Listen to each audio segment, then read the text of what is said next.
أيوبا النبي دادا وعلى آله الأخيار وأصحابه الأطهار والسالكين السالكات مسلكهم إلى يوم يبعث فيه الأشرار والخيرات بكي الله كبا محمد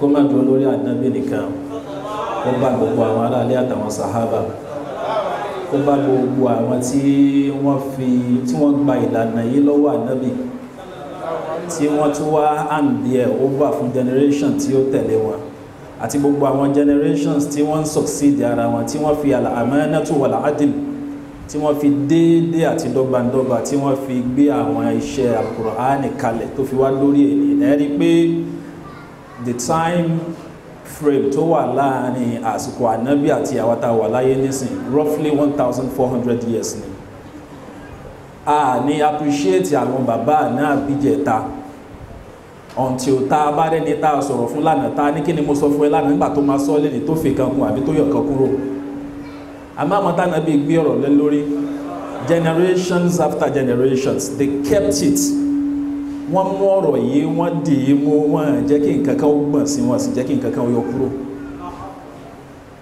Ọlọ́run má ṣe bá wa kẹ́ wọn àfi kíkí wọn kí gbogbo àwọn tí wọ́n ṣẹ́kù lẹ́nu bàbá wa tí wọ́n dá ìjókòó yìí kalẹ̀ Ọlọ́run má pín yín nípa ẹ ti jẹ́ al-qudwatul hasana ẹ ti jẹ́ the role model fún gbogbo àwa tí a ń bọ̀ wá tí ẹ pé ó ń wù wá ká gbé ìgbésẹ̀ tẹ́ ń gbé role model pọ̀ àmọ́ tí yẹn yóò kàn ní Ọlọ́run ṣàjẹ́ kí a ṣe é pẹ́ now mo kí gbogbo jọmọ́ ní ọkùnrin àti lóbìnrin torí tí kò bá sí ẹ̀yin náà àwọn ṣéèkù ní máa dá bá mọ́ṣáláṣí sọ̀rọ̀ àbúrò ọ̀rùn kéèyàn wọ mọ́ṣáláṣí láì léèyàn kó dẹ̀ máa dá sọ̀rọ̀ wọ́n ní nǹkan ti sóńtọ̀ Ọlọ́run ṣàkún ẹ̀yin náà ṣẹ́ni gbogbo tẹ́ǹsì yìí lórí tọ́lọ́run tánà Muhammad ọjọ́ ìsinmi ló yẹ kí ní jẹ́ àmọ́ ẹ pàtí ẹ wá ṣe tọ́lọ́run lórí gbogbo ìṣẹ́jú kọ̀ọ̀kan tẹ́ fílẹ̀ tẹ́ sacrifice láti wá fi gbọ́ tọ́lọ́run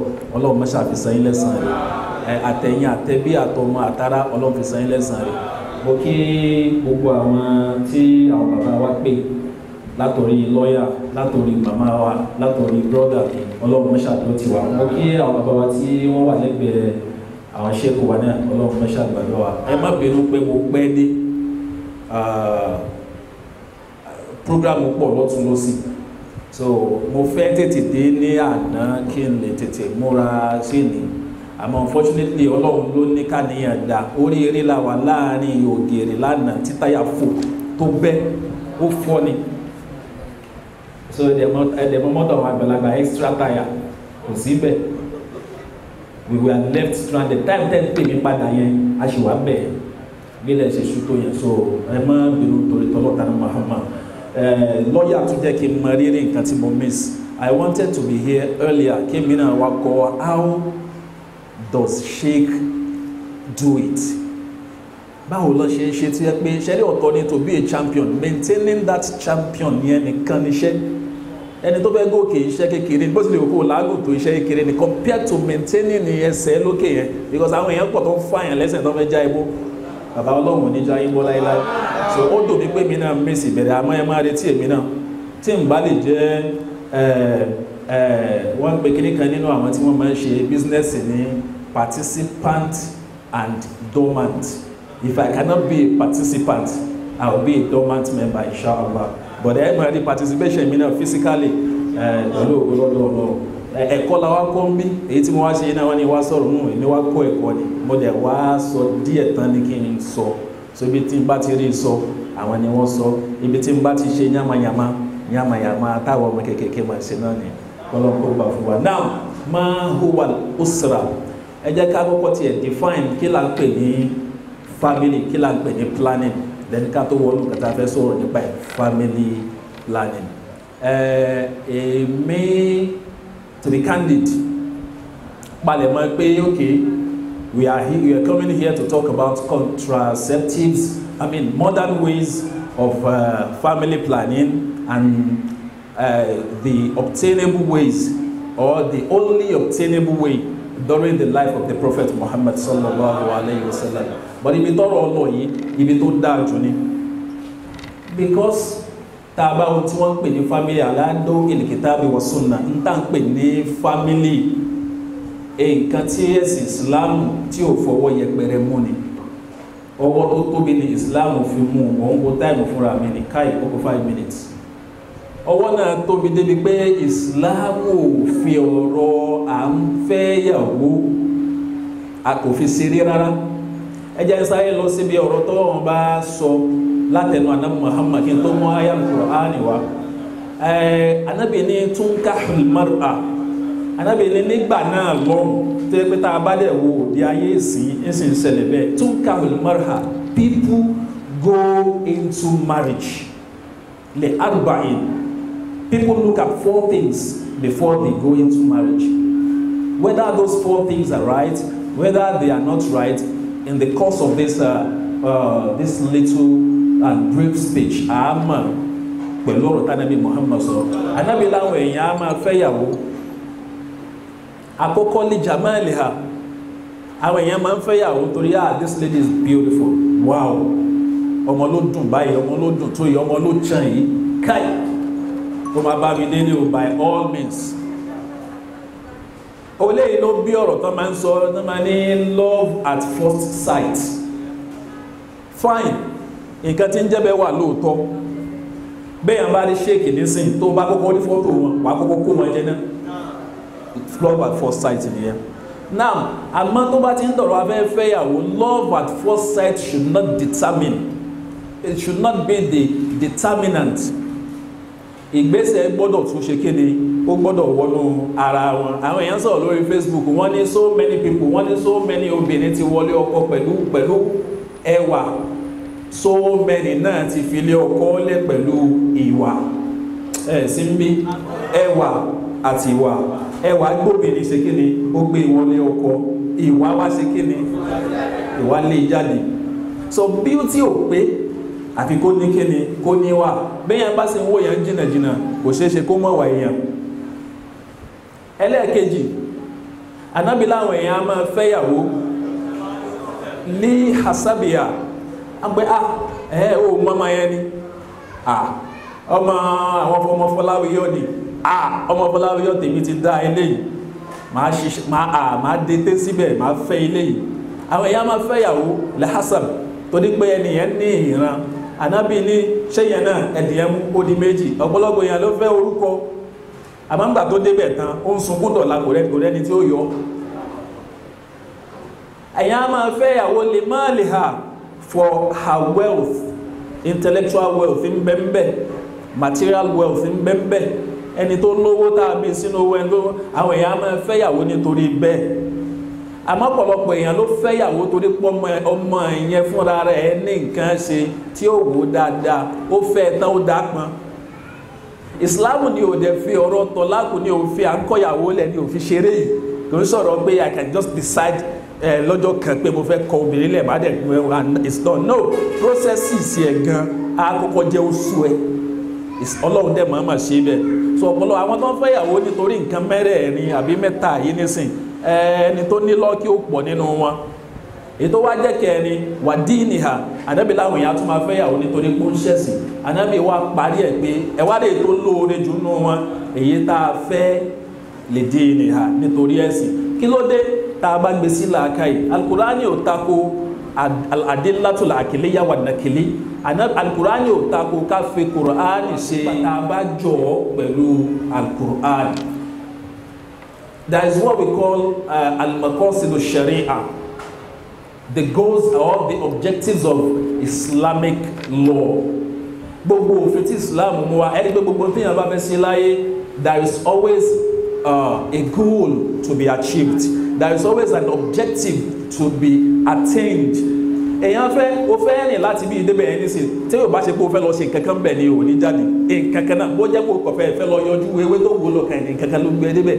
Bẹ́ẹ̀ ni gbogbo àwọn òfin Islam al-maqasidu sharia ń bẹ. Kí wá ní olórí maqasidu sharia? Kí ló lórí ntí a pè ní maqasidu sharia?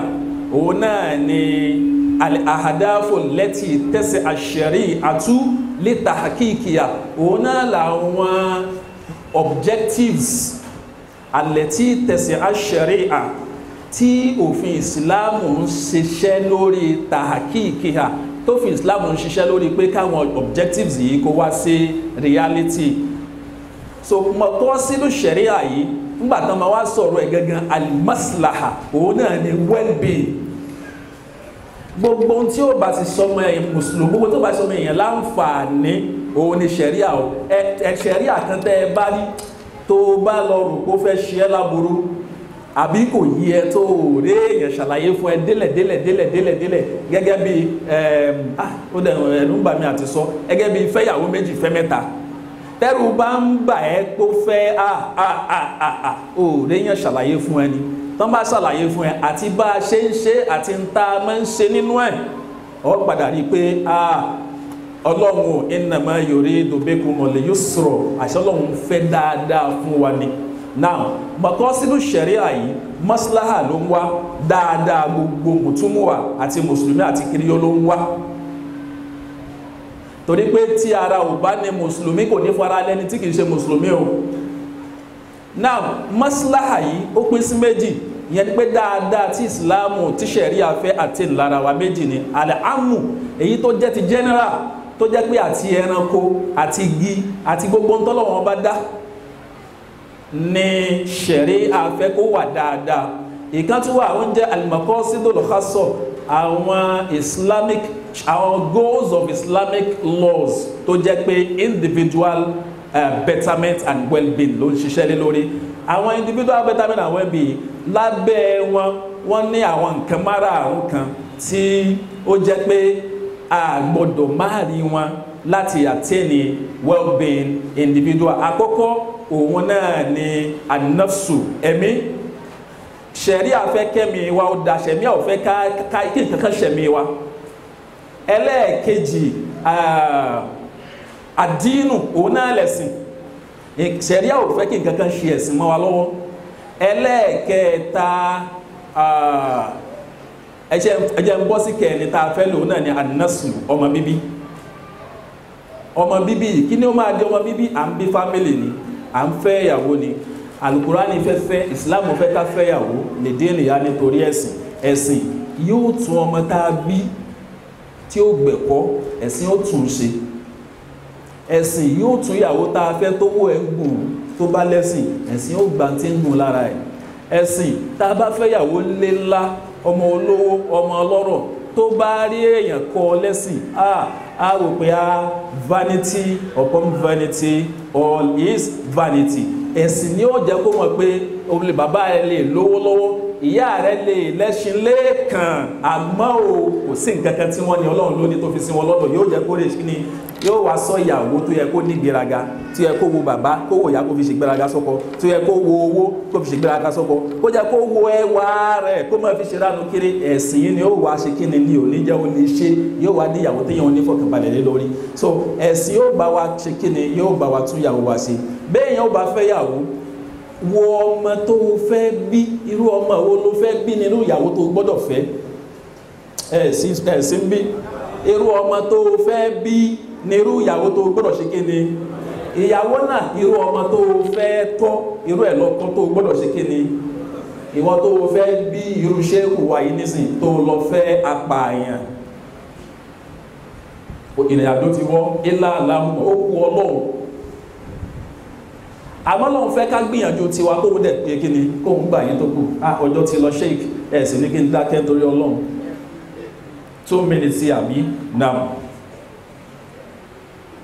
Al-Qur'ani fi yé wa pé tí ń jẹ́ family ó fẹ́ yàtọ̀ sí ìta ń ṣe lénìí àti gé family àti sọ di nuclear family.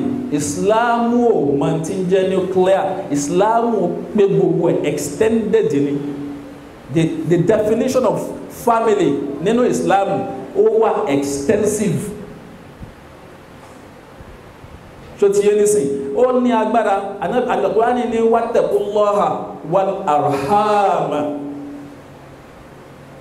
Ọlọ́run dídì fún ìsokùn ẹbí pọ̀ Ọlọ́run bá ṣe kí ni ó fún un ní agbára tó pọ̀ kí ni ó sokùn ẹbí pọ̀ tó bá ti ṣẹ̀ṣàrò ẹbí tó wọn náà fẹ́ dálẹ̀ ẹlòmíì ló dá wàhálà lẹ̀ sínú extended family gbogbo èèyàn ń sọ ọ̀rọ̀ ẹ̀sìn wọ́n fi ń fẹ́yàwó nígbà tó wọn lọ fẹ́yàwó tiẹ̀ obìnrin tí klọ́ọ̀bù ló ti lọ fẹ́ obìnrin ọmọ kìí gbọ́ kìí gbà ní ogun ẹ̀ wá bímọ àwọn ọmọ wá dàgbà tán wọ́n bẹ̀rẹ̀ sí dàbírú eléyìí tó fẹ́ yàwó bọ́lọ̀ tí náà fẹ́ ya kó àwọn ọmọ tí ẹ̀ ó kó wọn sábẹ́ oníṣòrí ibẹ̀ yẹn má débẹ̀ o torí pé adúwàlì jẹ̀lẹ́dì ìlálẹ́gbàlẹ́dì sẹ̀rí à kàlìjámọ́rẹ̀ yóò dọ́rùn fẹ́ rọ̀ mẹ́rin fáyọ̀kùnmọ́dù ṣẹ́rí tá a bá ju ògùn náà iná tó ń jògèrè tá a bá ju sínú eérú ya pa náà ẹ̀ sí pẹ̀lú mi ká má bà wá kó ọmọ tí future ẹ̀ bright kó má bà wá dàpọ̀ mọ́ ọmọ tí ó kó ba ẹnìyàn wa ní dọ́tọ́rọ́ ọlọ́run má dọ́dọ́ lágbájá má dọ́dọ́ tàmẹ́dò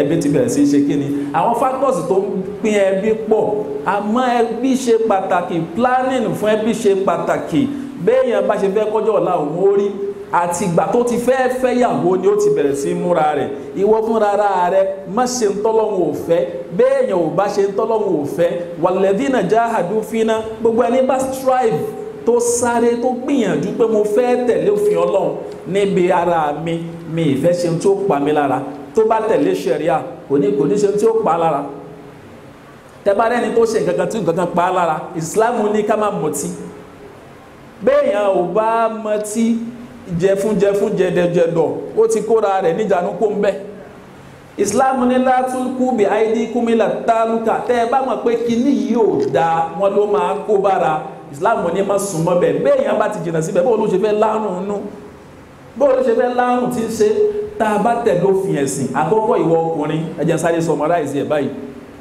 ìwọ ọkùnrin wàá kọ́kọ́ ṣọ́ ara rẹ̀ nígbàtí wọ́n bá wá ṣọ́ra rẹ̀ tán tó fira rẹ̀ sójú ọ̀nà ẹ̀sìn wá wá wo obìnrin tó fẹ́fẹ́ obìnrin tó wá fẹ́fẹ́ náà wà tún ṣọ́ra fẹ́ náà ni wà wo tánà bí ẹni ká ṣe ké ni káwò lára rẹ̀ tó bá wò tán ó ti gbé ìgbésẹ̀ tó dáa Ànábì ní takhayyaru linutfikum Ànábì ní ẹ farabalẹ̀ ẹ wò dáadáa linutfikum ẹ wo ibi tẹ́ ẹ fẹ́ da àtọ̀ dí yín sí ibi tẹ́ ẹ fẹ́ da àtọ̀ díwá yìí ibi tá a fẹ́ dà sí cement spam wa káwọ́ ibi tá a fẹ́ dà sí ibi tá a fẹ́ dà sí ara obìnrin náà Ànábì ní káwọ́ obìnrin tá a fẹ́ fẹ́ fa inna minna azwajukum man yalidna ashba'a ikhwanihinna Ànábì ní ṣẹ́rí tó bá lọ fẹ́ yàwó family tí ò dá ń bẹ nínú àwọn ọmọ tó máa bí tóbìnrin yà bí fún ẹ tí ò ní jọ̀wọ́ bàbá tí ò ní jọ̀yà tá a lọ jẹ̀gbọ́n ìyá ẹ̀ tá a lọ jẹ̀gbọ́n ìyá ẹ̀ ẹ̀gbọ́n ìyá ẹ̀ ló sì ń gúgò kiri ẹ̀ sí pẹ̀lú mi ẹbí dàrú àbẹ́bí ó dàrú and so on and so forth subhana rabbika.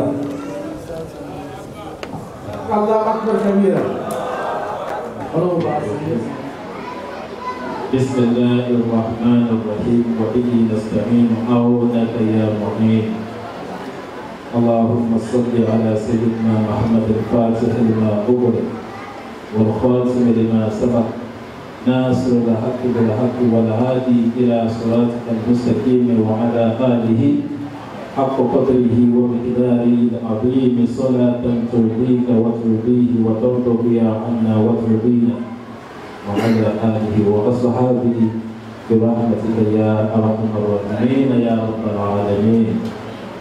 تو أي جماعة يبغى سيأجوا كمل. ẹni Ọlọ́run jẹ́ kí ipá mi ó ká àwọn obìnrin náà ni wọ́n fẹ́ ẹ̀ ṣáláwọn ọkùnrin wàhálà yẹn àmọ́ ní láti yanjú ẹ̀ ẹ̀yin màmá mi ẹ̀sọ́ Ọlọ́run jẹ́ kí ipá mi ó ká tọ́ aláwọ̀ tó wà rò máa mi ti ní ìbá mi ó ká ẹ̀yin ọkùnrin náà ṣe ń sáànù mi ó yẹ kó wò wà mí ẹni bá mi ó ká náà. Nígbà tá a fẹ́ bẹ̀rẹ̀ ọ̀rọ̀ àwọn ṣéèkì sọ ọ̀rọ̀ kan very very important. Ọ̀rọ̀ náà ni pé gbogbo tá a bá sọ pé àlà máa tán o àní ti wá ní the most correct nǹkan sọ ni pé níbi tíra ẹyọ kan méjì tí mo wo ibi tó dùn ní màmí Al-Qur'an sì ní wa fawqa kulli dhi ilmin alimun téèyàn kan bá lóhun ní mímọ́ Al-Qur'an ní ẹni tó mọ̀ ọ́ jùlọ ó wà Mùsá àti Pédérù is a case story. Now ẹ jẹ́ ìgbé láti fi tó kọ́kọ́ wá sí ní ọ̀pọ̀lọpọ̀ ọ̀rọ̀ AS àti AS tí wọ́n wá lọ ṣe ìdánwò tí wọ́n wá rí pé ọmọ náà bàbá wa moderator SS ọmọ náà wá jẹ́ SS tí wọ́n wá terminate ẹ̀. Then máa dá àwọn ẹ̀kọ́ mọ́ question lórí abortion. Then wọ́n béèrè nípa contraceptives nílò máa dá àwọn méjèèjì yẹn papọ̀ mọ́ra wọn torí they go hand in hand. Now níbẹ̀rẹ̀ ẹ̀kẹ́ wọ́n ti ṣe mistake AS. Níbi ìmọ̀ biology kékeré kan tí ó bọ́ sí mi lọ́wọ́ kìí ṣe pé wọn ò ní bí AS kìí ṣe pé wọn ò ní bí AA nígbà tán bá wá bí tán wá rí pé tí ó so yìí òkúta lọ́kọ́ so yìí AS ni. Islam nínú òfin Islam ẹ̀rí pé yìí máa sábà wọ́pọ̀ káwọn ọ̀wọ́ apá kan kí wọ́n lọ sọ́wọ́ àlàáfíà káwọn apá kan gba ọwọ́ ọ̀tún tó sì jẹ́ páwọn méjèèjì wọ́n rí ọ̀rọ̀ ìjẹ́rìí mú wá nínú ọ̀rọ̀ Ọlọ́run tí wọ́n rí ìjẹ́rìí mú wá nínú àdìsá ní Muhammad. Èyí tí máa ń sábà yàtọ̀ láàrin wọn ṣe mọ̀ pé nígbà náà lọ́hùn ẹ̀rọ alùjáyéká kò sí nítorí òfin kan péré àfáàgbà náà lè travel láti gbé lọ Maiduguri nítorí ìdájọ́ kan. So ibi tó bá wá àdíìsì yẹn lọ tó bá pàdé yẹn náà ní òkè ìlú tó ti yẹ kó sì ṣeé ṣe tó dáná bí òní sọ̀rọ̀ fẹ́nu ọ̀rọ̀ fẹ́nu ní máa takora wọn. Ìṣẹ̀lẹ̀ a máa ṣẹlẹ̀ tí àdíìsì kan ó dúró dé tí ó máa dúró síbi kan tí ẹgbẹ́ tá a bá tún wá rí ṣẹlẹ̀ mí àdíìsì náà ó tún ṣe kéde yóò tẹ̀síwájú. Ìta pè ní ṣẹ̀ríà àkọ́kọ́ tí ṣẹ̀ríà fẹ́ ṣe ni pé ó fẹ́ well-being ó fẹ́ kẹ́ ẹ gbègbè sí ayé tí kìí ṣe ti àrùn kò fẹ́ kẹ́ ẹ gbègbè sí ayé àbámọ̀. Béèyàn bá wá fẹ́ra àwọn AS táwọn àdìgbọ́mọ tí ń bọ̀ ESS ni. Àkọ́kọ́ ń tẹ́ ẹ gbọ́dọ̀ kọ́kọ́ lọ ṣe ni pé ẹ kọ́kọ́ mọ̀ ẹ tètè mọ̀ nítorí báwọn àpá náà fọwọ́ sí ká sèèfù ìyá níbi agbóni tó máa tẹ̀lé tó bá bí ọmọ yẹn. Níbi wàhálà ìdààmú tó máa bá ẹbí náà nígbà tí wọ́n bá bí ọmọ náà. Kódà kò mọ lórí SS nìkan béèyàn bá lọ wo olúwo tó rí pé ọmọ mi èkó pé tó yóò yẹ ò wá sí ìdè stage kan. Imam wa Ahmad bolo Hanbali àwọn àtàní bolo Hanbala àtàwọn jọmọ́ kánú àwọn àpá àwọn sọ pé ká tá a bá ní oyún tá a fura sí pé oyún yìí nínú kó ìpalára bá ẹni tó lóyún àbí oyún yìí ọmọ yìí kò ní gbé ayé ìrọ̀rùn ìnira ló wọ̀ wá sí láyé. Imam Ahmad bolo Hanbali ó ní oyún náà tó di oṣù 4 wọ́n ní kó lónà tó pé oṣù mẹ́rin ká dá ọgbọ́n sí i. àwọn àfáà kan nínú wọn ìmáàmù Málíkì wà bẹ́ẹ̀ wọ́n ní àlùbátà rárá àti rárá tó bá ti dì í tó bá ti lọ sọ fúnlẹ̀ tó sọ tó ní ìsìnkú ó dé wọ̀ kó o gbọ́dọ̀ ṣẹ mọ́. ṣẹ̀dí gbólóhùn ṣẹ ẹ̀yẹn bó ṣe háàdì tó bó ṣe háàṣì tó mò ń wá tí màá fi pààrọ̀ ẹ̀ torí ṣẹ yẹn àwọn èèyàn burú. mùsùlùmí ò gbọ́dọ̀ ṣẹ́yìn àmọ́ tí ṣẹ̀dí àbá gbé òfin wá kí ni rísìn tó fi gbófin náà wá. ìmọ̀ sábà ní ìdí tó fi ṣe kéde tó fi wá tí ìsìlámù bá wá ní ìdí tá a fi gbófin kan wá ní kẹrin wà lálàáfíà àlàáfíà yẹn tó máa wájú ọba. nínú àwọn popular terminology nínú òfin ṣẹ̀ríà ìsìlámù ní dirikul mafasid wà jalbul masalih. kí ni dirikul mafasid? Prevention of nǹkan tí ò ga. wàjẹ́pọ̀ ìmọ̀sọ́ọ̀lẹ̀ yìí lẹ́nu kéèyàn máa attract kéèyàn dẹ̀ máa ṣe sábàbí tó dáa ṣe ọmọ tí ń bọ̀ tí ò gbé tó jẹ́ ss ní ṣókí ẹ̀ ń parí ẹ̀ ní ṣókí tẹ́ ẹ bá ti lọ ṣàdánwò ẹ̀yẹ ìwó ẹ̀ tẹ́ ẹ ti rí pé ọmọ tí ń bọ̀ ní ss ní àkọ́kọ́ yìí wọ́n ká tó bí àti fámílì ò ní gbádùn ẹ̀kejì ọmọ náà ò ní gbádùn. ilá àmàlùmá tí tẹkinọ́lọ́jì àti ìmọ̀ bá advance débi pé wọ́n ti ní tí wọ́n fi wọ ẹsẹ̀ tàbí gbèsè ayé tí nǹkan kan ò ní ṣe tí ò ní kó ya sí wàhálà tí ò ní kó bàbá sí wàhálà tí ìmọ̀ bá ti súnmọ́ débẹ̀ tá a ti padà rí torí pé ń bẹ inna Allaha lam yad'u da'an illa wada'ahu dawa'an. Ànábì lọ́lọ́run ní mi fi àrùn kan sórílẹ̀ ayé ńlá wàdàdàbò dàwà àti kí n fi òògùn ẹ̀ tí torí náà lọ́dọ̀ ọlọ́run lọ́dọ̀ ànábì kò sí àìsàn tí ò kó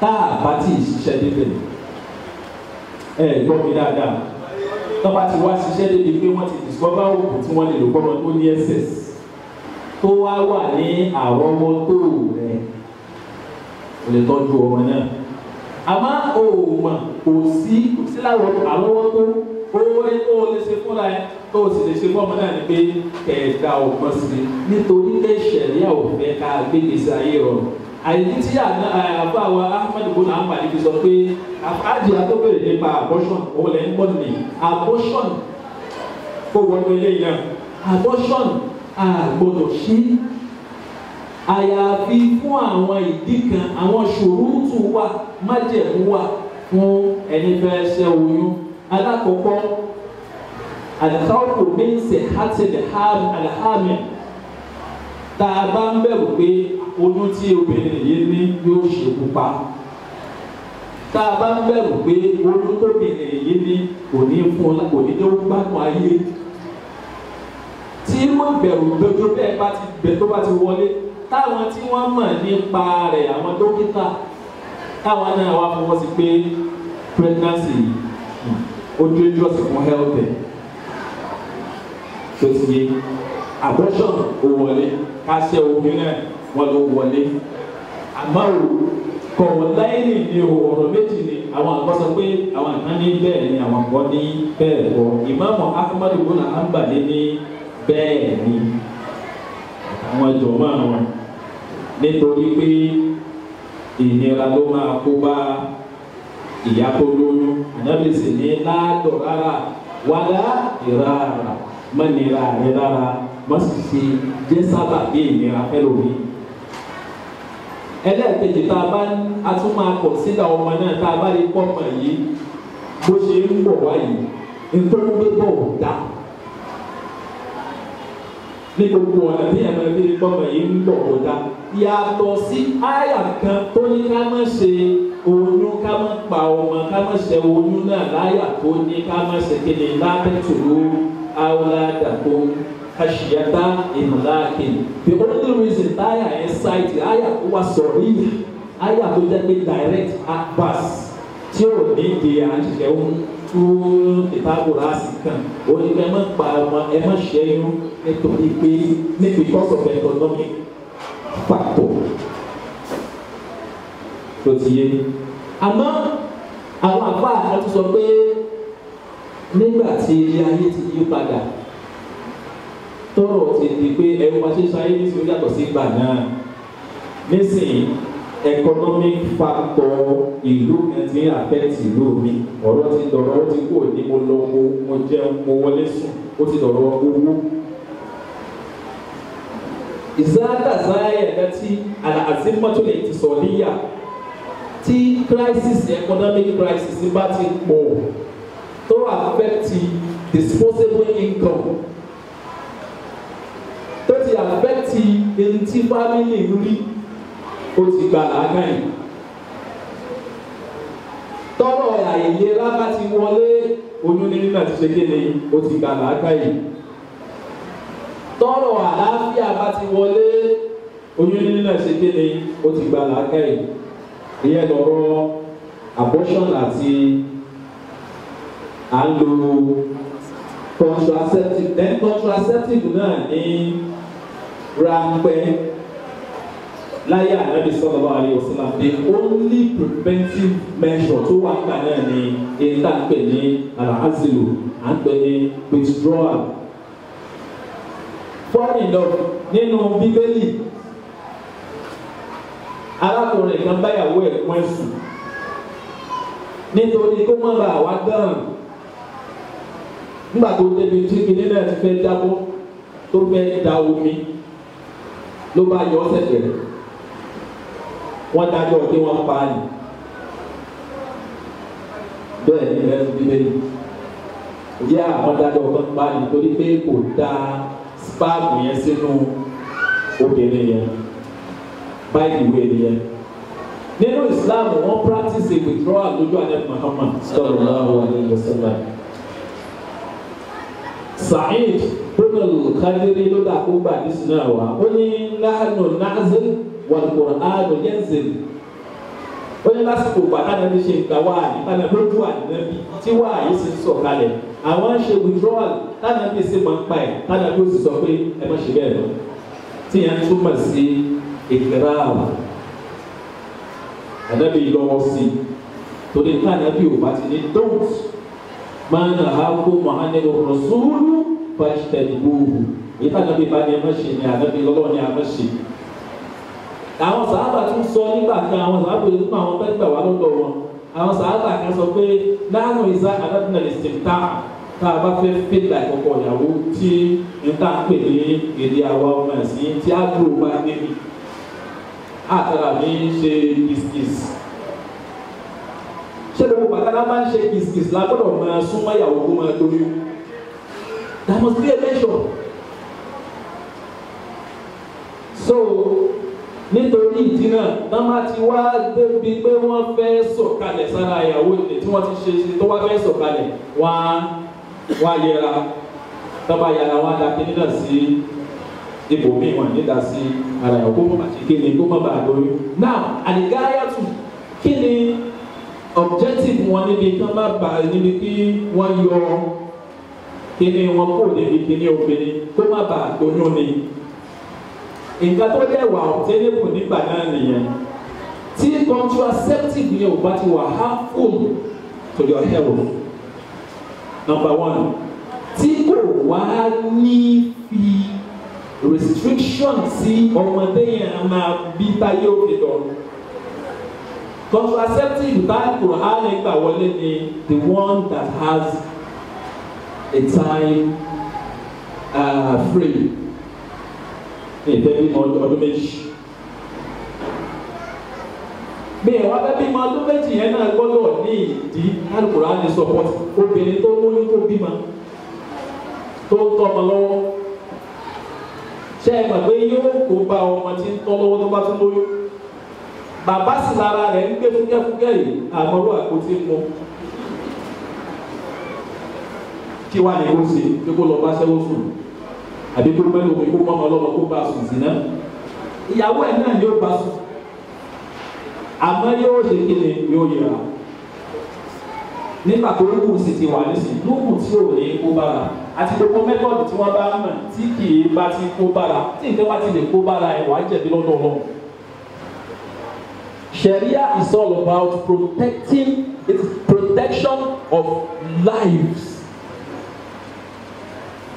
the sanctity of lives. Quran wa protected, Sharia wa protected, ní lọ́ọ̀yà wa sọ lẹ́ẹ̀kan.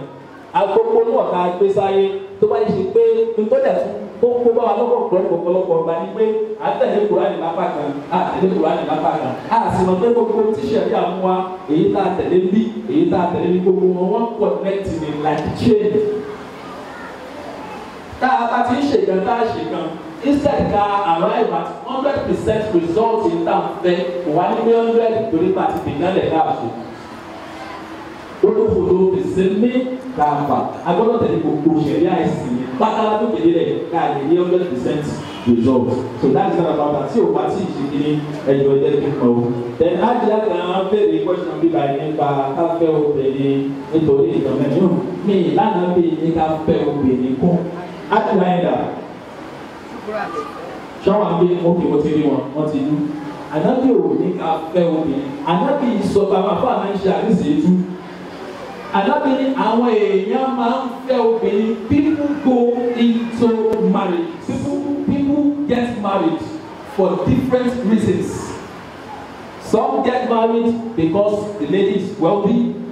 Some pick their wives because she or the woman comes from a wealthy family. Some marry because the lady is well-to-do. Some marry because the lady is materially and intellectually wealthy. Some marry because the lady is beautiful. No, the only process said people do that. But you as a Muslim, the best reason to choose or to pick a spouse is religion. Ṣé kìíní yẹn ti yé nísìn? Àdábì ò sọ pé ẹ fẹ́ nítorí nǹkan mẹ́rin kúkú. Àdábì táwọn èèyàn máa ń fẹ́, it is like reporting, giving you làbárí dá. Àwọn èèyàn máa ń sùn lọ́sàn-án, máa ń sùn lóru. Bàtà ìkọlá ní ẹ̀ tún lù. Tó ti yé nísìn? Kánábì sọ nìyẹn, ẹ wọ ẹ̀sìn. Alábìnrin náà tún wá sọ pé àwọn ọkùnrin àtòbìnrin kan wò ó títí wọ́n wò ó, wọ́n ṣàdúrà, wọ́n ṣe. Ẹ jẹ́ ká kọ́kọ́ lọ́mọ pé that does not prevent you from having al-balagha. Ó ṣàdúrà pé Ọlọ́run yàn fún mi, Ọlọ́run ti yàn fún ẹ̀yẹ́ ò ní pé Ọlọ́run má dán ẹ̀ wò. No, ẹ má ṣe mistake that pé obìnrin yẹn àìláwọ̀ ẹ̀ bá tiẹ̀ mú wá ní pé ọ̀dà ò ní da ẹ lọ́jọ́ kan irọ́ ni. Pé àwọn ẹ̀jẹ̀ tó ń bì fọ́ọ̀lù èèyàn, àwọn natural calamities lọ́wọ́ ń bí sáyé tí kò bá wá nílẹ̀ tí ò bá bì fọ́ọ̀lù ẹ̀ tani tó bì fọ́ọ̀lù. Ànábìsẹ̀ ní àdìfọ́n nínú àdìmọ̀jà àgbàbò ẹni tó kú ìdọ́lọ́wọ́ bá tó bì òun náà ẹni tí mo bá dánwò jù. So ẹ jẹ́ ká lọ change ìrònú yẹn. Tó bá ti wá rí bẹ́ẹ̀, obìnrin náà kú gbàdúrà. Ó máa fi tí yóò Ọlọ́run fẹ́ràn ká bẹ̀rù. Àmọ́ Ọlọ́run tún fẹ́ràn kankan ju àdúrà lọ. Ọlọ́run ni wá tẹ̀ fún ilé ilé wa sí ìlà. Ẹ ṣìrè mú fọ́wọ́ Ọlọ́run ṣó o mọ̀ pé mi ìwowó kí n tó fẹ́. Àwọn ẹgbẹ́ mi ìwowó. Ó ní díẹ̀ ọwọ́ ni mo wò mọ́ lára kò fáìn tó lágbájá tó sì nígbà náà. Àmọ́ lẹ́sìn tó lágbájá lọ Ọlọ́run. Tó bá jẹ́ pé tiẹ̀ ni mo wò bá mi ní condition yìí padà. Ádìyà ò sì gbé. Wàláhì Ọlọ́run fẹ́ràn kéèyàn ṣìrè mú fún. Mo fẹ́ ká sì lè mú fúnra wa, àmọ́ fẹ́ ká sì lè mú fóònù. Wá bó tẹ̀ dúró ilé wa sí la. Àwọn àkáání ká má fọ lẹ́yìn àtọ̀rọ̀ ọ̀rọ̀ lọ́dọ̀ mi. Àwọn ṣé wò bàbá wọn mọ̀ sọ̀rọ̀ yẹn fún ọkọ̀ kú náà nì. Náà ẹ jẹ́ ká lọ sí omi ìdúrà kílẹ̀ pé kí ni bó lè gbé ìgbéko. Àdìsí kan wọ́n pè ní Nawawi. Àdìsí tó kọ́kọ́ bẹ̀rẹ̀ àdìsí náà ó ní pé innamal a'malu binniyati wa innama likulli imri'in ma nawa. Ṣẹ́rí ẹni tó ṣe nǹkan táyé sọ kó dáa ó kò máa tọ́lọ́. Ó fìyà jẹ nìkan ẹni tó lé yẹn ó dá sí ó gbọ́dọ̀. To satisfy your own kí la máa ń pè é selfish interest. Àtọ́nà bá gba àyè tó bá fi àyè gba selfishness ni kò jẹ́ kẹ́ ẹ jókòó kò jẹ́ kẹ́ ẹ náà bá nfààní tẹ̀ nígbà yìí ṣé ìwúmọ̀ tó máa darí ní ṣiṣẹ́ báwọn nìkan ní gbogbo máa wọlé lórí. But look at the time is spending, look at the money is spending. So selfishness for selfish reasons téèyàn bá ṣe ìtàn kò ní bọ́lọ̀ dáadáa. That is all the part of the answer to that. Wàlúwàhù àlẹ́ ọlọ́run bá àwọn ṣé o tún máa o ti sọ pé èèyàn bọ̀ yẹn lórí àwọn ni wọ́n ní gbogbo àwọn ìbéèrè. Ẹlòmíì tún sẹ́ni bẹ́ẹ̀ ní what is Islamic perspective? Okay, consulting a sheikh or alfa, going through spiritual to know if you and your partner are compatible or not. Àkọ́kọ́, kí ni wọ́n mọ̀ tó fẹ́ fi ṣàdúrà? If you don't go to your alfa, kí ló mọ̀? Wàá kọ́ sùn náà ni. Kí n tiẹ̀ mo fẹ́ sùn yìí, mo fẹ́ mọ̀ tó bá yẹ kó lò wọ́ yìí. Kí n tiẹ̀ wo tiẹ̀ fi hàn ní ọlọ́run láti wọ ìbọn. Ṣé nà tó? Nà àwọn ànábì fàdúrà lẹ̀. Ànábì fi àdúrà kalẹ̀. Tó o bá wá báwọn àgbà, tó o lọ ṣe fẹ́ màdúrà náà. Number one, then number two, what is all this fuss about consulting Abbas? Abbas are meant to be consulted. Ṣé àwọn èèyàn ló bá lóbi ni? Àní pọ́lẹ́mù tàbí ni pé nọ́ọ̀mẹ́rù bèbá àtẹ̀lẹ̀ kìtàbí wọn náà tún kú bá àtọ̀. Àfẹ́ gba ẹ̀sìn yìí lódìndí a máa tẹ̀lé apá kan ṣẹ̀ríà àní tẹ̀lé apá kan wáyé.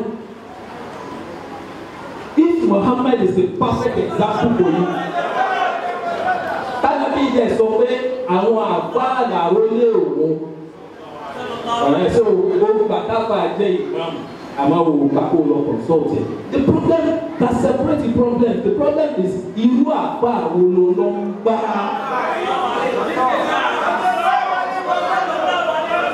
Is it the one that exploits you or the one who is ready to die for you? That is the answer to that, Daddy. Wọ́n ti sọ pé bó ṣe yé kálukú bó ṣe yé nìyẹn mò ń sọ yìí o. Wọ́n ní ok mo ti dáhùn àkọ́ṣọ́ ìyẹn ló ń pè ní àlè jihad kéèyàn kan yíyọ tí kò tí lówó àsìkò ẹ̀. Ọmọ tí ok ẹni tí wọ́n jọ wọn yàn papọ̀ tí kò ṣe pé ìyá kan ló bí wọn ṣé wọ́n lè fẹ́ra wọn wọn à lè fẹ́ra wọn ó wà nínú Suratul Nisa wọn à lè fẹ́ra wọn Suratul Nisa verse 23 lọ́lọ́run ti sọ bẹ́ẹ̀ pé wọn ò lè fẹ́ra wọn ẹ jẹ́ ká lọ wò ó lè sí àwọn tí a lè fẹ́ wọ́n ké ní fóònù yìí títì ó lè sí àwọn tá a lè fẹ́. Now, what is the Islamic perspectives on woman, a woman that spoiled her placenta? One obìnrin tí ó lọ bà ilé ọmọ jẹ́ nítorí kó má bàa bímọ wọ́n ní kí lọ́lọ́run kí ni òfin Islam. Then ẹlẹ́ẹ̀kejì kí ni Islamic perspective of man that kills his sperm? Ọkùnrin tó wọn náà dédé lọ tẹ́ra rẹ̀ ní tó lọ ṣe nǹkan tí yàtọ̀ ẹ̀ máa fi nígbà tí àwọn ọmọ ti bímọ méjì ní ìbímọ mọ́. Ìyàtọ̀ wà láàrin ẹ̀ǹzẹ́mù nọ́ọ̀sì wàtà àdéhùn nọ́ọ̀sì. Ẹ̀ǹzẹ́mù family planning tí gbogbo wa mọ̀ yẹn bí ṣé ètò sọ pé ká tiẹ̀ wọnú ẹ̀ ká lọ the broad meaning of family planning. Family planning, the narrow meaning of family planning ká mọ̀ yẹn ìdèlò sọ́mọ bíbí. Èyí tí Islam gbà wọlé pẹ̀lú èyí tó ṣe pé àsìkò rẹ̀ ò pẹ́ ó fún wa láyè láti fi tọ́ ọmọ ni ó fún wa láyè láti jẹ́ kí ìyàwó gbádùn kó gain strength ẹ̀ padà kó tó lóyún mi and then Islam ti provide the best way to plan for family fún wa Al-Qur'an ti ṣe yìí ó ní والدات يرضين أولادهن حولين كاملين لمن يريد أن يتم الرضاعة ó ní ẹ máa wo Al-Qur'ani ti pé ẹ̀sìn yìí pé ẹ má dààmú ara yín bẹ́ẹ̀ bá kọ́ sọ́ta àwọn àfọ àbúrò lè ṣe fẹ́ mọ̀ pé sí yìí ti pé gbogbo tó ń dà ní náà ẹ bá wo family plan Islam. ó ní gbogbo bímọbímọ yóò lè dé iná ọ̀dà àjàwó nìyẹn kan fọ ọmọ lọ́yàn àwòlẹ́yìn káàbílẹ̀ fọ́dún méjì èèyàn mélòó ni ẹni fọ́ ọmọ lọ́yàn ọdún méjì sí ibi tẹ́ ẹ sọ wọ́n kó báyìí nì ok that's a topic for another day àwòlẹ́yìn káàbílẹ̀ ẹ jẹ́ ká pé mo fẹ́ yàwó àtọ̀ mi ṣáàpù gan ẹ máa ẹ bá ń ṣírò ẹ o àtọ̀ mi ṣe kí ni ṣé mẹ́sìn àbí Ronaldo lẹ́yìn gbà fún méjèèjì àtọ̀ mi ṣáàpù gan ṣe é mọ̀ pé bó ti rò kó ṣáàpù tó ìyàwó mi ó sì lo oṣù kan méjì nínú lẹ́yìn ní kókó tó yín bó ti rò kó ṣáàpù tó yóò lo oṣù kan àbí méjì kókó tó yín ẹ ṣe ní wà oṣù kínní ó wá doyún nìyẹn oṣù mélòó ní oṣù mẹ́sàn-án mẹ́wàá ni àmọ́ wọ́n kà ní mẹ́sàn-án báwọn àgbàlagbà ti sọ fún wa nìyẹn ẹ ṣírò ẹ̀ ó di mélòó ó di mọ́kànlá ẹ pa lójúlé ó di mélòó ó ti pọ̀dún kan bí ìmọ̀tí ó ti pé kíni ó ti pọ̀dún kan náà ó wá ní ẹ̀kọ́ ọmọ náà fún haúláìní káàmì lẹ́yìn ọdún méjì ẹ̀yà àgbà ọdún méjì mọ́ ọdún kan ó dọdún mélòó ó dọdún mẹ́ta tí bá mi pa nìkan dá tó jù mí lọ. ó ti fi spẹ́ẹ̀sì ọdún mẹ́ta lẹ̀ ó tún wá báyàwó ẹ̀ sùn ànádà oṣù kan ó tún doyún ó tún wá wo oyún náà fún oṣù mẹ́wàá ọdún kan ti gorí ẹ̀ definitely láàárín ọmọ kan sọ́gbọ̀n àkejì bí wáyé ọdún mẹ́rin ti lọ oṣù àmì ọdún mẹ́rin ti pé òun tó fẹ́ lóògùn fún yẹn ọdún mẹ́rin náà lè ọdún méjì ló fẹ́ lóògùn but àìtẹ̀lé ẹ̀sìn mọ́ là ń fi wá alternative lọ sí ibi tó wà lọ́lé what is your Sokoto we are going to Sokoto to find it wọ́n bá yẹ̀sìn tó gbé ẹ lọ ṣe mathematics tí mo sọ yẹn dáadáa ọdún mẹ́rin ti pé náà ẹ lọ lò dáadáa ẹ lọ ṣiṣẹ́ rẹ̀ dáadáa ìyẹn àgbẹ̀ àwò ìjókòó ọ̀rọ̀ Ọlọ́run ni mistake báyìí tó máa ń ṣe ni pé tẹ́lẹ̀ni tó lè tú Kùránì bí àwọn àgbàlagbà tí wọ́n rí ìrírí ayé o ò lè tú Kùránì bí ẹni tó ti rí ìrírí ayé o ìsàlẹ̀ Kùránì àgbẹ̀ ayé àtẹwà ìwọ máa tú on the surface but ìṣẹ̀lẹ̀ ẹgbẹ́ máa dáwọ́ bọ̀ọ̀lù máa ń di ní olè rí báyìí. wọ́n á ṣẹ̀ṣẹ̀ wá àwọn tán wá máa ṣẹ̀ wá sọ fún ní ẹ̀kọ́ yé ẹni tọ́lọ́ wọn bá sọ nìyí. kò sẹ́ni tó dájà lẹ́nu ẹ̀sìn bíi àwọn ọmọ kéékèèké ìta àgbẹ̀rẹ̀ wa ní chief tẹ̀síìrì lọ́hùn ó jẹ́ máa ṣe tó lù wà láwọ̀ á dùn kọ́ máa tẹ̀lé ẹ̀ má fẹ́rẹ̀ chief tẹ̀síìrì náà o. now ẹnìkan bẹ̀rẹ̀ pé in Islam is sperm insemination accepted?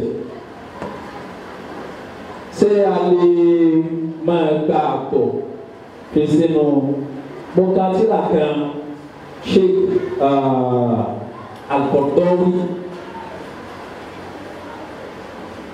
ṣe rí gbogbo àwọn àpáta lórí sí ọ̀pọ̀lọpọ̀ àwọn kankan ṣẹlẹ̀ lẹ́yìn tí òkú ọmọ láyé wọ́n ti ṣe tíra tó ti ṣe 100 years ago 50 years ago táwa discover new method láti sọ àgàdọ́lọ́mọ ẹjọ́ bóòlù àlefẹ́ ṣe àfikà wọn contemporary scholars pé ẹ má tó ṣe ní àtọ́gbẹ́tọ́ lọ́wọ́ bá ti dá ànábì Ádámà ló ti fi gbogbo náà discover lẹ́yìn ló ti fi sí wa lára ló ti fi sáyé ló ti fi sára Ádámà ó ní wá Ádámà ní asmáà kullaha ó ní gbogbo ìmọ̀ àti mọ̀tá àti ìmọ̀ ní 21st century tó jẹ́ pé tẹ́lẹ̀tọ́ náà wọ́n bá kádàrá àti máa ní 22nd century gbogbo ìmọ̀ tí ẹgbẹ́ wọ́n tún ṣe ń bọ̀ wá mọ̀ ní 22nd. àwọn ọmọ èèyàn àwa ọmọ ànábì ádámà àwa àtọ̀ ádámà ń bọ̀ wá discover yìí torí ó ti fi mọ̀ yẹn ó ti deposit sára ádámà lè yí àtà ádámà ní gbogbo wa gbogbo ọmọ yẹn àpàdà ṣe kí ni láàmà discover so tá a bá discover àmà kan lẹ́yìn Islam ò tako new ideas but agbọ́dọ̀ jọ idea yẹn wò pẹ̀lú Al-Qur'ani àti àdìsí ànábì Muhammad sallallahu alayhi wa sallam so tí nǹkan bá tẹ̀sẹ̀lẹ̀ lẹ́nu nísìn á gbé lọ sínú àdìsí àti Al-Qur'ani kágbà àtọ̀sára obìnrin ṣé tọ̀gbọ́n mi ní lábàṣàbí kò sí tó burú mbẹ̀ illa àyàfi ṣe ẹ fẹ́ kọ́ àyàfi ni ṣe ẹ fẹ́ kọ́ ẹ sọ pé Allahu Akbar àwọn obìnrin ni mo fẹ́ kọ́ ẹ tẹ̀ dúró yín dáadáa pé Allahu Akbar ẹ̀yin ọkùnrin ìkókò ní kẹ́ẹ̀kì ẹ sọ pé Allahu Akbar aṣèjọba àpapọ̀ èèyàn gbọ́dọ̀ máa dàgbò báyìí gbọ́dọ̀ tóbi dáadáa ó ní àyàfi kó jẹ́ pé àtọ̀ ẹni tá a fẹ́ fi sára obìnrin yẹn kó jẹ́ ti ọkọ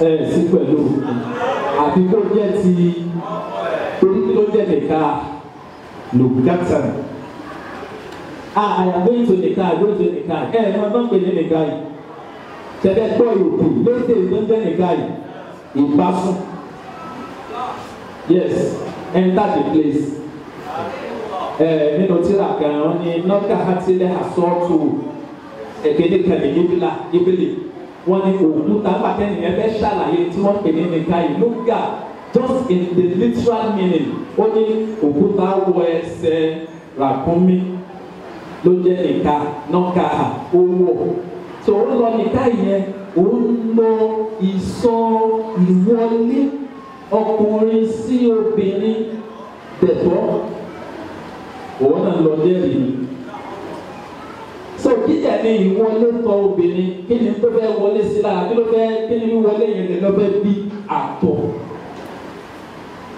àtọ̀ yẹn ló fẹ́ wọnú ẹ̀ so tí nìkan yìí bá ti wá wáyé àtọ̀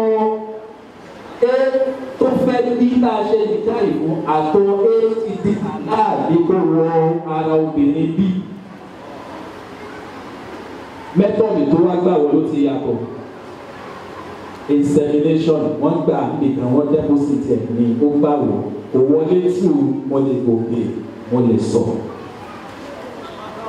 àfa wa ní lábàṣọ́bí èmi ò tí ì ka àwọn tí wọ́n ní òwọlé o tẹ̀lé tó ní òwọlé ló kàn mí ṣẹ́ẹ̀dẹ̀ ní Dr. Yusuf Al-Qaradawi oníkàlùkù ló láàfà ẹlòmíì tó bá gbúgbúnù tẹ́ ní àlójú ẹ̀ ó lè pa ẹ́ ẹlòmíì tó bá gbúgbúnù báàsì lójú ẹ̀ wọ́n á là yín ti station ló máa yà yín tó bá bú Dr. Yusuf Al-Qaradawi lójú tèmi náà àwọn òbúrú àgbọ̀fọ̀ ayélujára ní tèmi tí mo máa sọ tèmi àwọn ṣe ọwọ́ àkàlẹ̀ tí wọ́n máa ṣùgbọ́n engage in sperm insemination àti sọ ọkùnrin kan ọkùnrin òde ìfẹ́ ọkọ̀ ìwé kíkùn yìí wọ́n ní ṣé Islam fọwọ́ sí extended family system ó fọwọ́ sí bàjẹ́bàjẹ́ ọlọ́run wa understand Islam tá a bá understand Islam tá a bá tẹ̀lé òfin Islam tá a mú àmúlò aláwa lọ́kì láì kò sẹ́ni tí a máa jẹ́ nú ayé tá a bá understand Islam dáadáa because tó o bá lówó your family that person who is related to you by blood in Islam is not only your family does not stop there in Islam. So my parents the people who relate ṣé àwọn bàbá wa ti lọ ẹ̀dẹ́gbẹ̀ náà náà ẹ̀kọ́ wá tó anábìíní gbogbo mọ́mì ní gbogbo gbọ́lọ́ngbọ́ gbogbo àgbà ànábì lódodo ikú wà ọmọ ẹ̀yà ni wọ́n tòtọ́ máa pèyàn lọ́mọ ẹ̀yà ẹ̀ ṣé kìí ṣe fámìlì rẹ̀ tí èsì pẹ̀lú gbogbo mọ̀ pé ogun ẹbí ọmọ àbúrò dájú òun tó ya wèrè yẹn wèrè nínú òótọ́ gbọ̀dàgbọ̀dà yìí náà mọ̀ ló fi sọ́ọ̀dọ̀ ọ̀rọ̀ yẹn ló fi gbé síbi ọ̀rọ̀ yẹn àwọn gbé ọ̀rọ̀ yẹn sí ibi tó lágbára tọ́lọ́ mọ̀ pé wèrè máa ń wà nù ẹbí so kò fẹ́ kó já wèrè yẹn ó fẹ́ kó mánéjì wèrè yẹn sí pẹ̀lú omi tó bá já báwo ti fẹ́ ronú pé wàdà ó máa bàjẹ́ sí ni àwọn kankan ṣe ra ní bá bọ́ọ̀kì wọ́n lé ṣókè kí wọ́n lé wọ́n máa rehabilitate òun náà ni bọ̀dílé tí wọ́n lè yẹn nísìn ó lè commit suicide ó lè para ẹ̀ kò wá pa ẹ̀ ó lè ní ẹ̀ kéde kan school na scam kẹmọ pé ó tún rẹ̀ ní sí ni ẹ̀ school na scam ẹ wá àjọ já sí ni o ẹ̀ náà wá lọ wá ká ní àtẹ̀wé lọ́ba school na scam ó gbà ákọ̀ tó lóṣó ẹ ti fún ní license kó tó lóṣó on a full scale ni ẹ tó ti yé ní sí ó jẹ́ kí wọ́n ti tẹ́ ẹ bá gé okùn ẹ bí ìyá jẹ ìwọ náà Yorùbá ti parí ẹ̀ wọ́n lẹ́ni tó ju ẹbí nù wọ́n ló ṣe kiri kan ẹ̀yin àgbàlagbà lẹ́mọ̀ ẹlẹ́ẹ̀kejì how can we revert back to the extended family system? It is simple, come back to the theory. Let's get better. We are not getting better on anything, we are getting better through practicing Islam. I mean, but I want to listen. They want to get better. No, but to make you people see that over there, one no, you are winning one hero. Oh, see me. And you are what you say, killing your way. This is the basis of empowerment. Empowerment is over 20,000 at the end. I mean, empowerment is over 10,000. This is empowering you. You are getting better, knowing about. And then again, that if the wife is rich than the husband, the wife dictates the finance of the family. What is the role of the husband? The role of the husband is to work hard to support his wife. The Holy Prophet and Khadija sallallahu alayhi wa sallam are a perfect example for you. Like what the care and that go. Fi Rasulillahi uswatun hasana. Khadija ó dá company lẹ̀. Ànábì ò plan ìfẹ́ nìkan kó jẹ company. Ànábì fèrè ẹ̀ kalẹ̀. The company yóò máa gbòòrò. Bàtà ànábì fèrè ẹ̀ kalẹ̀ kí company gbòòrò Khadija wà convince pé tábà lọ́rọ̀ ìwọ yìí ló dá kéde sọ́kọ́. Ó tún fi sọ́kọ́ tán. Ànábì ò sáré kí company dà wọ́n. So ọkọ máa kúnyàwó. Nahnu qasamna bainahum ma'ishatahum fil hayati dunya wa rafa'na ba'dahum fawqa ba'din darajatin liyattakhidha ba'duhum ba'dan sukhriya wa rahmatu rabbika khayrun mimma yajma'un. A máa ga jura wa lọ ìjàkadì kọ́ tí àwọn tó bá lówó ju ẹ lọ àti dààmú ara wa ìyá kọ́lé kó ra ilẹ̀ kó ra mọ́tò. Nínú bàbá àti ìyá orúkọ ta ló máa ń pè orúkọ bàbá ẹ máa gbọ́ ìyàwó wa lówó ó ra ilẹ̀ sọ́kọ́ta ó ra ilẹ̀ bí háì ta ló ti torí wọn ra ta ló lọ mọ bàbá ta ló nílé tó o bá ní kíyàwó ẹ ṣubú ọdún ọ̀la ẹ ló ṣubú yẹn.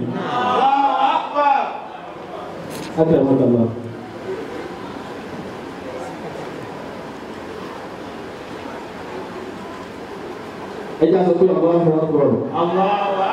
Ẹnìkan bẹ̀rẹ̀ pé what's the rule of Islam on dating or courtship before marriage? Islam kò fọwọ́ sí courtship. Islam kò fọwọ́ sí dating. Àmọ́ we can get to know ourselves. Al-Quran Islam àdìsí fún wa láyè ká wo ẹni tá a fẹ́ fẹ́ Al-Quran àdìsí ní. tó o bá fẹ́ fẹ́ yàwó fásitì ìlànà yẹ̀dẹ̀mú ká ilà tìlíkà zawaj ọ̀zálíkà zawaj àti èso sọ̀hí o fẹ́ fẹ́ yàwó ẹ̀nàbìnrin lọ gbé yẹ̀wò dáadáa èdè tó o fi fẹ́ fẹ́ni tó o fẹ́ so gbígbé yàwó dáadáa a sọ̀rọ̀ kan lẹ́ẹ̀kan oníyàn from a distance ó ti wù ẹ́ and you have to know the person. How do you know the person without relating with the person? You have to relate with the person but kọ̀ọ̀rọ̀ gbọ́dọ̀ pa ẹ̀yìn kí wọ́n nìkan àti ẹnìkan wá dá wà ní kọ̀rọ̀ ó jẹ́ ní ilé ni o ó jẹ́ ní òkùnkùn ni o ó jẹ́ lẹ́gbẹ̀ẹ́ mọ́tò ni o kọ̀rọ̀ kò gbọ́dọ̀ ṣe kéde kò gbọ́dọ̀ pa yín pọ̀. You can go through somebody who knows that very well. Ọgbọ́dọ̀ ọjọ́ tó bá yẹ tó fẹ́ mọ̀ tó fi get to know ẹ̀ you can stay around ó lè wà around them with ẹnìkan tó ní jẹ́pẹ́ yìí méjì nìkan lè wà á bẹ̀ because èṣù burú o. All these things, it is just to guide against, it's just a guide against you falling into Allah's prohibitions. It's just a preventive measure. Anything can happen. So this is now will be courtship nìyẹn then nínú àwọn àdínlátún nàìjíríà tí àwọn àgbàlagbà nínú àwọn oní ìmọ̀ ń wá wọ́n ní pé tí courtship bá pẹ́ nature máa setting kí ni nature a máa kó súsú ara wa tẹ́ ẹ bá ti wá kó súsú ara yín ẹ tó marry ara yín ó yìí sì fún yín láti divorce ara yín marriage is sweet lóòótọ́ ni is sweet it is sweet with endurance then.